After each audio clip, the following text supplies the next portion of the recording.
The Accra Academy Senior High School is indebted to the Electricity Company of Ghana. On Monday, February 19th, personnel from the ECG went to disconnect the school from the national grid. Teachers' bungalows, which consume prepaid credit, were also not spared. Eventually, the school was plunged into thick darkness as some students resorted to the use of torchlights for their studies at prep.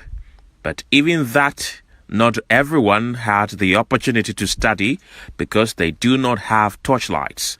For the boys' school prefect, the situation is difficult. It was a surprise because it has never happened before, and even our home masters that pay for their prepaid, they are still in the blackout, which is a shock to all of us. So all that we are asking of the authorities is that due diligence must be done so that our state can be brought back to normalcy. If it continues, how is it going to affect, your activities on campus?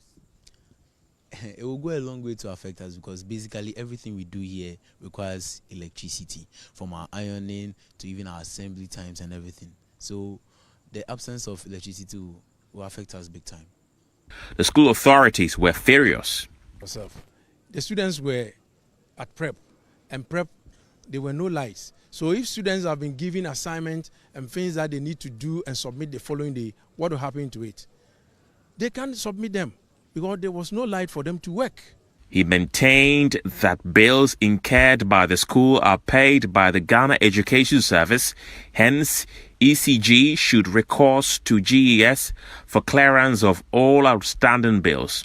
They came here this evening and told us we are owing. So my colleague that they spoke to explained to them that, yes, if you are owing, we are not the ones who are supposed to pay. You know where you've been getting your money from. And this is not the first time. They've been paying monies to you. They can attest to that fact. That it's not the school that pays. They know where the money comes from. So if you come to the school and because it has not been fulfilled, you want to cut us or take us from the national grid, what are you doing to ourselves? School currently is not aware how much it is indebted to ECG and the number of months in arrears.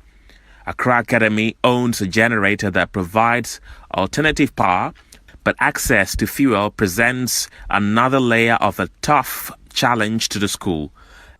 Yes, the school has a generator which we can power, but the fuel that we have can even power for just an hour.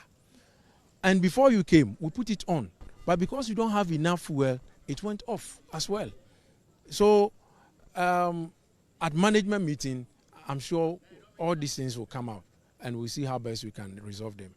Earlier this month, the Electricity Company of Ghana initiated moves to retrieve all monies owed it by customers so it can finance its operations and also pay debts owed the independent power producers.